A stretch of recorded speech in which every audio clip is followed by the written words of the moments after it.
So, I congratulate the chair of the Committee on Basic Education for that I think very truthful and very brave report on the situation of our education. So, yung unang tanong po, Mr. Speaker, dahil hindi pa naman ito yung kumpleto, you just have described the situation, our educational system in a nutshell. So, nakita natin dito, Mr. Speaker, and sabi natin yung foundation. So, meron tayong problema, Mr. Speaker, no? Sa foundation pa lang ng ating mga kabataan. Doon na nagsisimula yung problema natin. We start with the of course yung health ng ating mga bata. So how would the students na stunted na ganun makaka-receive sila, ma-absorb nila yung mga tinuturo sa eskwelahan. And of course at the early years ng pag-aaral, Mr. Speaker, on the daycare center, ang report, marami ng mga aging na mga teachers tayo, and wala pang yung training ng mga teachers. Yun ang mahalaga kasi paano natin ituturuan yung mga bata ng mga basic foundation kung wala po tayo nung basic skills ng ating mga teachers. So yun yung nag-stuck sa akin, so at isa sa mga nakita ko rin, Mr. Speaker, ay yung kakulangan ng textbooks. So we have implemented, Mr. Speaker, yung K-12 program. Tama yung sinabi at nire-report din ng mga teachers. Talagang yung, for example, sa Filipino na grade 7, talagang walang textbooks yun na nire-report sa amin. Okay, so tama yung tama yung report, Mr. Speaker. At isa rin sa nag-stuck sa akin, yung 77 higher education institutions with offering ng BE-Ed at saka 105 BSE-Ed, zero passing rate. Yes. So paano ito nangyayari, Mr. Speaker, through the years? Yes. Diba? So ano ba yung recommendation dito? Kasi kailangan nating magsimula din doon sa tukuyin natin yung problema sa teachers. So, meron bang recommendation as this early kung ano pa yung dapat gawin? Kasi hindi ko pa nabasa yung 400 pages na report kung may recommendations na po doon. Mr. Speaker, Honorable Castro, members present here this afternoon. Unang-una po, Honorable Castro, tama po kayo. Actually, yung identify ng EDCOM 2 are 28 priority areas. Yung kasama po nung report pala ngayon for year 1 only covers 12 of the 28 priority areas. So tama po kayo, talagang medyo mahaba-haba pa ang pupuntahan natin. Pangalawa, tama rin po kayo na inumpisan niyo po dun sa early years po. Ang totoo po niyan, base sa datos na huli namin nakita, we have about 12.5 million Filipinos under the age of 5. Alam naman po natin ng totoo, pagdating ng 3 and 4, dun pala, grade 3 years old and 4 years old, dun pa lamang pumapasok yung daycare system. So below 5 po, we have about 12 to 12.5 million learners na. Pero, base rin sa datos na pinakita po sa amin, napakababa po ng mga enrollees kahit sa daycare pa lamang namin. In fact, in one study, ang sinabi po, less than 20% ang naka-enroll dito sa daycare centers kasi hindi naman po siya mandatory. Pangalawa po, pero ito po, Honorable Castro, dapat pag-isipan nating lahat. Sa isang isang FGD na naganap, tinanong po yung mga magulang na merong anak na 3 to 4 years old, in-enroll niyo po ba yung anak ninyo sa daycare centers natin? Alam niyo po kung ano sagot nila? Hindi. Alam nyo, may rason sila, ba't hindi nila in-enroll? Ang sabi nila, ang daycare centers po natin, more or less, 3 to 4 hours a day lang yan. Ang sabi ng magulang dun sa FGD, pag hinatid namin yung isang anak namin sa daycare, paghatid namin, pauwi pa lamang kami, may maiiwan na kaming anak. Masyadong maikli yung 3 to 4 hours. Isa po yan sa mga issues na sa totoo, Honorable Castro, kailangan natin lahat pag-isipan. Kasi ito po nanggagaling na rin sa mga magulang. Of course, it's an FGD. Pero may kita po natin, it may explain bakit napakababa ng mga enrollees natin sa daycare centers. Kung less than 20%. In addition, kung tingnan po natin yung sa daycare centers natin, nagka-confusion pa po dyan. Honorable Castro, sino ba ang in charge? Yung ECCD, DSWD, or DepEd? Ngayon po, yun ang isa sa mga recommendations na liwanagin po natin kung sino po ba talaga ang magiging in charge yan. Yeah. Tungkol naman po sa binanggit ninyo na learning materials, na napaka-onting learning materials. Sa totoo, Honorable Castro, members of this August Chamber, this is one issue na kailangan natin talaga pag-isipan. Bakit? Base sa flowchart ng DepEd, it will take them 5 years from first yung call pa lamang for a textbook. Kasi una po, magko-call sila ng kailangan nila ng textbook. Pangalawa po dun, i-review yung proposed content kung sino magka-qualify. Then before printing, may review po dun kung may typographical error o wala. The whole system po takes about 5 years kung talagang tututuhanin. Sabi sa amin nung ibang mga resource guest namin nun, shinortcut pa nga po yan at one point eh. Yung dating review na dapat 9 months, dapat paggawa na isang curriculum, 9 months ang pinakamaikli dyan. Yung iba po, nag-call ang DepEd na dapat 6 months. Sabi nga ng mga publisher, imposible, pero syempre, gusto nilang pumasok. Pero again po, on paper, parang andali. On paper, parang 1 year, 6 months o 2 years, makakaproduce ng libro, textbook. Pero in reality, yun ang sinasabi natin kanina, sa papel, parang ang ganda ng sistema. Pero in actuality po, sa haba ng proseso, it will take 5 years from call to the actual delivery. Kaya may kita po natin, kung ikaw po, reputable po kayo na publication house, ganun katagal po, medyo sobrang laki po ng investment. Napaka hirap po nun. Pangalawa po, kasama rin sa issue po na yan. Di ba yung pag-review po nung text na ginawa po?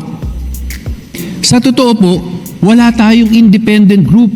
Wala pong nagre-review niyan. Kung tama po ba yung text, yung curriculum na lumabas nun sa textbook. Ang gumagawa rin po niyan, isang department, isang Agency. isang office within the Department of Education rin, na hindi lang yun ang trabaho nila, marami pang iba. So may kita po natin talagang napakahirap. Minsan nagagalit rin tayo sa DepEd, pero sa totoo, yung system rin po kasi, napakahirap for them. So sa totoo po, tama rin kayo kanina, sinabi nyo, sige, sa first time, baka meron ng solusyon. Pero wala pa hong perfectong solusyon. Kasi katulad po yun, yung 5 years na yun, napakahirap po nun, napakatagal po nun. By the time, baka pasay na po yung linalaman nung textbook na yun o nung learning material na yun. Yun po, kailangan natin marisolbahan. Paano natin yung procurement process po, paano po natin magiging mas practical para mas marami at mas mabilis ang pag-deliver natin ng tamang libro. Yung sinabi niyo huli po, kung may nakalimutan ako, sinabi niyo yung mga HEIs natin na nagbibigay po nung education degrees for elementary and for secondary. Tama po kayo, exactly yung number. Meron pong mga HEIs na may programang ganon. 2012 pa po yun hindi ngayon lang. Since 2012 hanggang ngayon, wala naman hunap na naipasa na estudyante. Pero again po, still existing pa rin po yung degree dun sa HEI na yun. Again po yun naman, Honorable Castro, siguro naman pwede nang gumalaw ang CHED sa bagay na yan. Siguro naman nakita na natin gano'ng katagal na rin po na hindi naman, wala namang pumapasa. Siguro naman, hindi naman po natin kailangan pa ng batas dyan. Siguro po, oversight lang, pero siguro kailangan umakto rin ng CHED. Kasi, ando doon na po, kitang-kita naman eh. Siguro, mag-show ko sila, magpaliwanag, pero since 2012 po, existing na po, may mga HEIs tayo na hindi naman pumapasa yung estudyante nila. Walang passer po. Pero again po, hindi naman po sinara. Yes. Thank you, Sir Speaker, distinguished Chairman of the Committee on Education, Basic Education. So ito po no, talagang nashock ako dito sa mga HEIs na walang pumapasa ng mga teacher natin doon sa licensure examination. So tama kayo, no, dapat na i-revisit or i-oversight ng higher education. Maybe mayroong gagawing trabaho ang ating ang ating Committee on Higher Education kaugnay dito. Ano ba yung mga standard? Bakit nangyayari ito na tingin natin nasasayang lang, no? Nagkakaroon ng sayang and wastage. Okay, so isa pa po sa nakita natin dito, Mr. Speaker, na medyo talagang malapit na malapit sa puso ko at yan din yung panawagan ng mga teachers. Yung ang dami-daming mga ancillary services.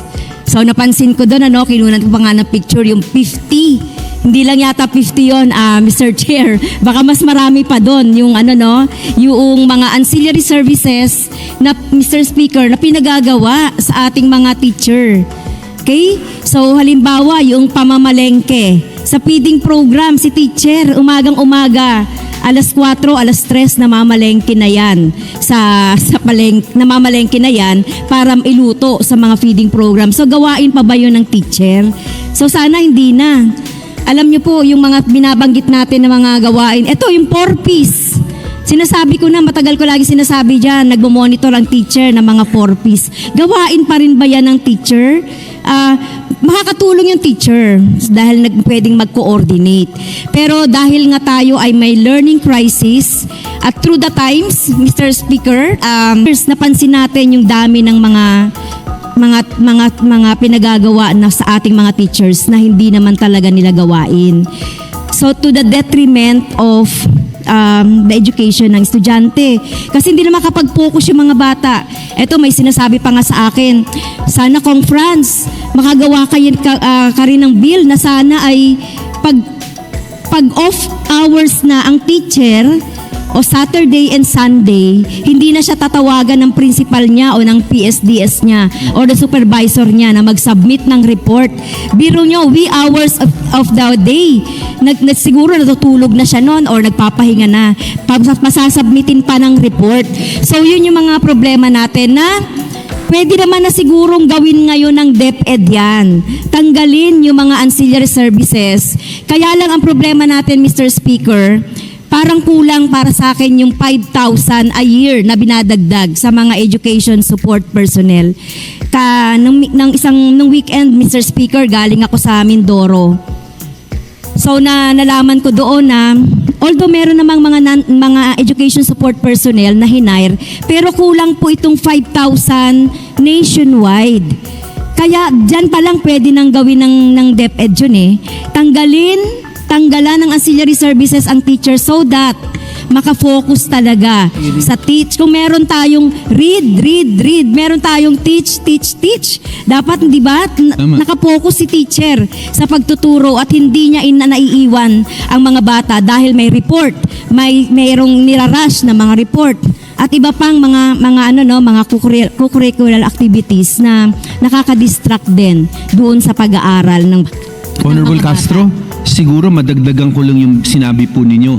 In fact, sinabi rin po natin sa report natin kanina, yung additional 5,000 na yun, kulang, tama kayo, kulang talaga yun. In fact, in some areas po, yung na-hire, services about 3 schools. So imagine po, siguro talagang kailangan natin may sense of urgency.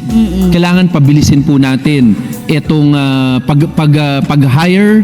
Alam ko naman, hindi naman pwede mag-hire lang. Kailangan po talagang paspasan lang, sense of urgency. Siguro din lang natin tama ang ma-hire ng DepEd para mawalan rin po ng additional burden yung ating mga teacher. Siguro add ko rin po, no, hindi lamang po sa non-teaching na mga ginagawa nila.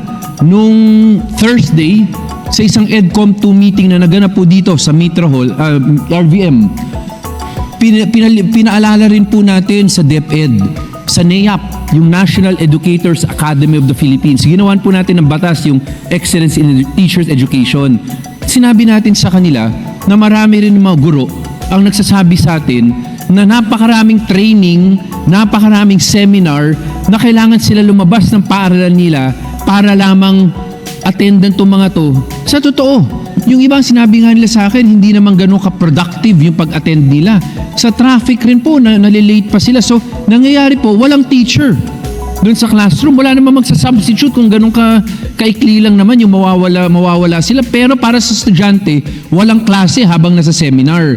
Pinaalala po natin, ang sinabi po sa atin ng DepEd at ng NEAP, in fact, ginagamit nila ngayon, syempre yung Zoom. Pero yung Zoom po, sabi rin nila sa amin, hindi naman, aminin natin na totoo rin naman, hindi naman ganun ka-effective. Kaya ang polisiya na po nila, pag merong upskilling of teachers o may seminar, ang ginagawa nila, in school na po. Hindi na kailangan lumabas ng paaralan yung ating mga guro. Kasi yung traffic lang, yung oras sa paglalabas, yung pa lamang po nakakapagod na rin, nakakaubos po ng oras nila. Kaya in that respect po, no, we are looking forward that DepEd really implements it this way, na yung mga upskilling nila, yung training seminars nila, in school na, para hindi na kailangan lumabas pa yung teacher dun sa paaralan. At siguro, no, Honorable Castro, babanggit ko na rin to. Reminder rin po natin ng DepEd na sa totoo po, ang pinaka-importante, tama po yan, may mga summer camp, reading camp, di ba? May mga ganyan. Learning camp. Sa totoo, okay naman yan. Pero, more or less po, a student stays in school for about 180 days. Hindi ba dapat habang nasa paaralan sila, dun sinisigurado na may reading comprehension? Hindi dapat inaasa yan sa summer camps. Sa summer camps, di ba? Ito, binanggit ko na rin sa DepEd po ito. Ano po, pag may summer camp, sino tinatawag po nila doon? Di ba, teachers rin, nagbo-volunteer sila. Pero alam natin ang totoo, Honorable Castro, walang allowance na binibigay pagka may mga reading camp. Ang binibigay sa kanila, service leaves. Ano ibig sabihin nun? Gusto pa natin, mas mag-absent pa sila pag regular. Kaya pinaalala po natin sa DepEd na unang-una, you have 100 days of regular academic classes.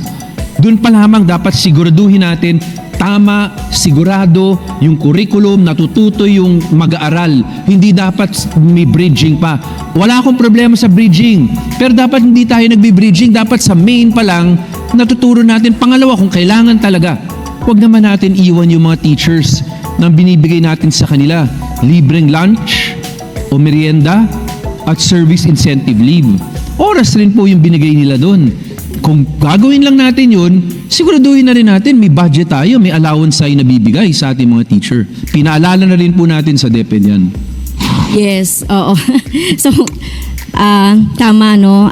Ito nga yung mga learning camps na ginaganap tuwing summer. Maraming teacher talaga. Ito nga yung 60 days na rest ng teacher dahil 10 months siyang nagtuturo, 'di ba? Ang teachers walang sick leave 'yan. Wala yang forced leave. Kung magkasakit ka man, no work, no pay. At kung magkasakit ka, gagamitin mo yung iyong sick leave.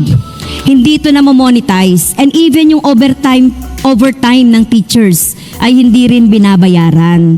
Kaya talagang talagang magagawa na ito ng DepEd na sinasabi na rin niya talaga, natagalin talaga yung mga ancillary services, 'di ba, sa ating mga teachers at mag-hire ng more education support personnel. At itong mga training na to, yung feedback kay Kong Roman, Mr. Speaker, yun din po yung pinifeedback sa akin ng ating mga teachers. And ito pa, Mr. Speaker, mainit na issue ng mga teachers ngayon, speaking of in-service training na dapat ay ginagawa na ng DepEd. Pero ngayon, ang problema ng mga teachers, yung mga in-service training daw, ay hindi naman ito accredited ng PRC. So, hindi magagamit nila ito for their CPD units. Kasi may batas tayo yung tungkol sa CPD. Bagamat repeal kami dito, repeal CPD dapat na hindi naman kailangan ng teachers natin dahil meron na yung mga training sa kanilang schools or sa DepEd. Kaya lang namumroblema tayo, itong mga in-service training na conducted sa division, sa region, even sa mga schools ay hindi siya accredited. So isa rin yan sa mga pinoproblema ng mga teachers natin, yung sa mga yung kanilang PRC ID. Kasi ngayon 2024 wala nang undertaking na nangyari. Ibig sabihin, yung mga ngako sila na mag-earn sila ng certain units in 3 years. So wala na rin po yung undertaking na yan. Kaya isa ngayon sa problema at dapat na solusyonan din ng DepEd ay itong mga in-service training na ngayon na ay nagaganap na ma-accredit ito sa ngayon na meron pa tayong batas sa CPD at makarenew sila ng PRC kasi malaki ang effect ng wala silang renewed na PRC ID. So yun din po yung problema natin aside from yung quality ng training na ginaganap, Mr. Speaker, sa ating mga regions, divisions and schools. Honorable Castro, sa totoo po, if you remember nga pala, last December, in one of our last committee hearings, may proposal na po. Well, babanggitin ko lang yung dun sa sabi nyo nga, wala kasing overtime pay, wala yung mga bagay na yan. Di ba, bringing up natin yung issue sa mga teachers na pinapa-request natin na magturo sila, sumama sila sa summer camps. Pero hindi tayo nagbibigay ng allowance, ang binibigay natin, service incentive leave. Di ba, yung additional, na pwede nilang gamitin yan. Sabi nyo nga, pag may sakit, ang isang suggestion po, I think nandun kayo sa committee meeting na yan, ang sinasabi nga, kunyari, may matutuloy yung isang reading camp. Di nandun yung teacher, bibigyan ng incentive leave, di ba? Pag hindi na ginamit yon, dapat i-monetize yun. Yun yung isa sa napag-usapan during the committee meeting. Kaya sana, Honorable Councilor, sa totoo, marami tayo dito na talagang nag-agree tayo tungkol sa mga bagay. Kasi ang gusto natin, access to quality education. Siguro sa totoo lang, ay marami naman tayo, kung hindi lahat. Tingin ko nga lahat ng miyembro, iisa lang naman talaga yung objective. Masigurado yon, masigurado na yung ating learners ay maturuan ng mabuti at yung mga teachers naman, mapangalagaan naman po yung kanilang sitwasyon. Kaya sana po tuloy-tuloy talaga yung pagtutulungan natin sa bagay nito. Okay. Thank you po. Gusto ko pa rin basahin yung 400 pages na report ng EDCOM. At natutuwa nga ako doon sa tingin ko totoo lahat yung mga naka-report doon, at babasahin ko pa lahat. Hindi ko lang narinig yung tungkol mismo, Mr. Chair, Mr. Speaker, yung tungkol doon sa halimbawa yung budget. Nakapaloob ba yan doon sa report? Did you analyze the budget ng ating education? Kasi isa rin po sa nakikita ng ACT na bahagi talaga ng problema natin ay yung, nabanggit na kanina ni Representative Lagman, yung budget sa education, and it should be prioritized. And at least po 6% of our GDP ay nilalaan dun sa education budget. But unfortunately, hindi pa po tumataas sa 5%. Taon-taon yung budget sa education. Alam niyo po sa mga ASEAN countries, dito na lang sa Southeast Asia, mataas po ang budget nila sa kanilang education. In fact, parang ang Malaysia, halimbawa, parang sa huling report, parang 20% ng kanilang budget ay sa education. So tayo po, at meron po kasing study dyan, Mr. Speaker, distinguished colleague na Roman, na talagang budget matters, di ba? Yun talaga, yung budget. Meron po ba tayong study dyan tungkol sa budget? Yung tungkol po sa class size, hindi rin nababanggit yung class size. Mahalaga din na pag-aralan din natin yung class size. Sabi nga sa international studies, class size matters. Kailangan natin din tingnan yung class size. Yung, Siyempre, salary ng teachers. Mahalaga din yung salary ng teachers. Kung gusto natin talagang magkaroon tayo ng motivated, walang pinoproblema ng mga teachers na magtuturo at focus lang siya sa pagtuturo, ay dapat ay makompensate. Pinakamababa po ang Pilipinas, halos nasa baba kung i-compare natin sa Southeast Asian countries. Except for Laos and Myanmar, pinakamababa na ang mga teachers natin na Filipino in terms of salary. So yan din dapat yung pag-isipan, paano natin yan mabibigyan din ng solusyon. Nakakatakot, Mr. Speaker. Marami na akong kilala, magagaling na mga teachers, pumunta na ng ibang mga bansa. Iba't ibang mga bansa, kahit nga sa Southeast Asia, nagtsatsaga na sila. Kasi doble ng sweldo nila dito, halos sa Southeast Asia. Pero mas marami ngayon tumatanggap sa US, sa Canada, at iba pang mga bansa kasi very enticing yung kanilang offer. Pati pamilya mo, dadalhin na nila doon. Marami na ngayon akong mga teachers dito sa Quezon City na pumunta na sa ibang bansa with their family para magturo at mamuhay na rin doon. So nakakatakot na magkaroon na tayo ng brain drain.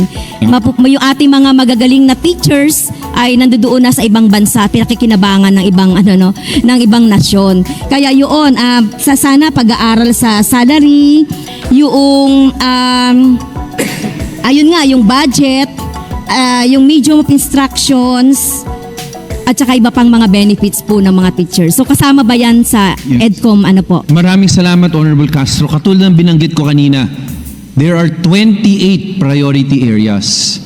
Etong Year 1 report only covers 12. Pero para siguro maumpisa natin, kasi governance and finance po yan eh.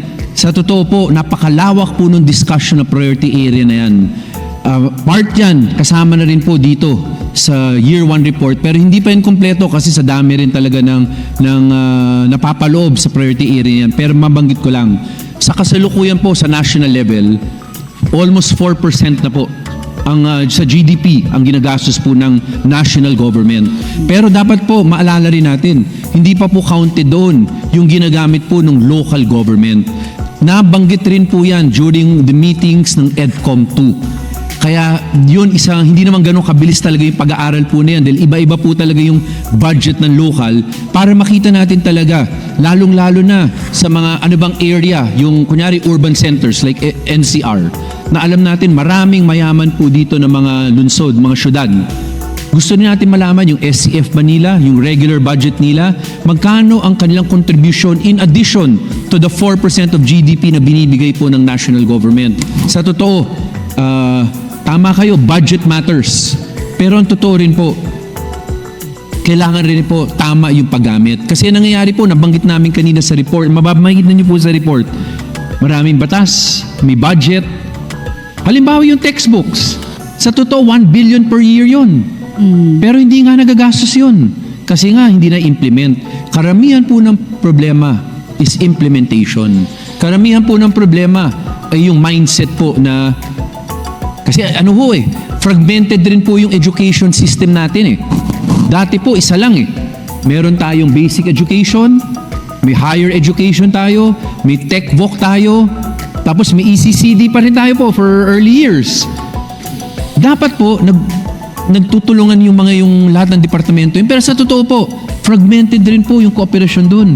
Kaya sa totoo po, dun pa lamang nakikita natin na napakahirap na po talaga nung yung sa budget na issue na yan. Pero tinatakil na po yan. Gusto lang natin mapasok rin po dyan yung tungkol sa local contribution. Pangalawa po, class size. Kung maalala po ninyo, sa last hearing ng Committee on Basic Education and Culture, nabanggit yan, yung class size, ano yung ideal. Sa ngayon, nandito tayo sa 1:50. Pero yung ideal should be less than that. Pero ang problema po, sa totoo lang, is again po, buildable space rin. Marami rin po tayong learners o estudyante na nag-aaral po sa urban centers kung saan, sa totoo po, may ubus na. That's why, di ba, gusto natin ma-expand yung GASPE. Kasi kailangan rin po natin ng tulong ng private schools. Baka hindi na kayanin. Pero again po, nabanggit rin namin sa Year 1 report, ay mas titingnan pa yon sa Year 2. Pero again, lahat po yan, Honorable Castro, either tinitake up natin sa EDCOM 2 o sa committee natin. Kasama po dyan, ay yung increase ng salary grade. Pasado na po natin sa committee yung Teacher Career Progression Bill. Nasa appropriations na po yan. Diyan po inaangat natin ang salary grade ng bawat guro.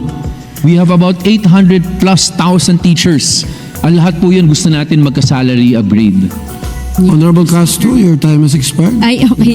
So, last ano na lang po. Last, Mr. Please, Speaker, go ahead. 1 minute. Majority Leader. Mr. Speaker, may I move to extend the privilege hour for another hour to allow So the any objection? lady and gentleman. Hearing there's none, the privilege hour is extended. Honorable Castro. Mr. Speaker, for your indulgence. Anyway, sa pag-uusap natin dun sa salary, so high time po talaga no, na talagang taasan ng sweldo ng ating mga teachers. Lalong-lalo na ngayon, Mr. Speaker. Tapos na po yung SSL 5. Sa 2024, nagtatanong ang mga teachers, may salary increase na pa ba sa 2024? So wala pa po. So yun yung ating ano. Dagdag ko na lang, Mr. Speaker, nung yung tungkol doon sa mga teachers na nagtuturo ng hindi naman nila specialization. Isa rin yun sa mga problema na dapat tingnan. At yun pa, Mr. Speaker, marami pa po sana akong tatanong, pero basahin ko muna yung EDCOM report. At alam ko naman, we are one with the chairman of the basic education no, on how to improve our educational system talaga. At talagang ang priority natin, bata, estudyante, at lahat ng mga stakeholders. Kaya, ayun na lang po, Mr. Speaker, and thank you po. Mr. Speaker, madagdag ko lang po, no? Sa totoo po, no, talagang kaisa rin tayo kay Honorable Castro. Matagal natin na pag-usapan ito sa committee. Gusto natin ma-increase yung salary grade kahit by one salary grade, lahat ng 800 plus thousand teachers natin. And it will take about 50 billion just for the first year. And in fact po, I will also take this opportunity to also commend. Nandito po yung isa sa mga principal authors ng Teacher Career Progression, yung pag-angat ng salary grade. Honorable Asidre Yes. is one of our principal authors together Yes. with Speaker Martin. That is why po, kahit pa paano, nandito na tayo sa Committee on Appropriations. Sana po magtuloy-tuloy. First year pa lang na implementation po, ganun kalaki yung gusto nating ilaan para sa improvement ng salary grade na to. And if you recall, Honorable Castro, di ba sa teacher career progression nga natin, kung question rin natin, pinapatanggal natin yung mga tingin natin na napaka-subjective na mga kondisyon para ma-promote ang isang teacher. Katulad ng pagkuha ng kung ano-anong degree. Nang sabi sa atin ng iba, online na nga nakukuha yun eh. So wala naman direct relation po yun sa talagang kaalaman ng isang guro. Ang gusto po natin masigurado na talagang kung gusto natin quality education, we also have to trust our teachers. We have to give them that due respect na talagang gusto rin po nila quality education. Okay. Thank you po, Mr. Speaker. Thank you, Franz. Thank you. Thank you, Honorable Castro. Majority Leader.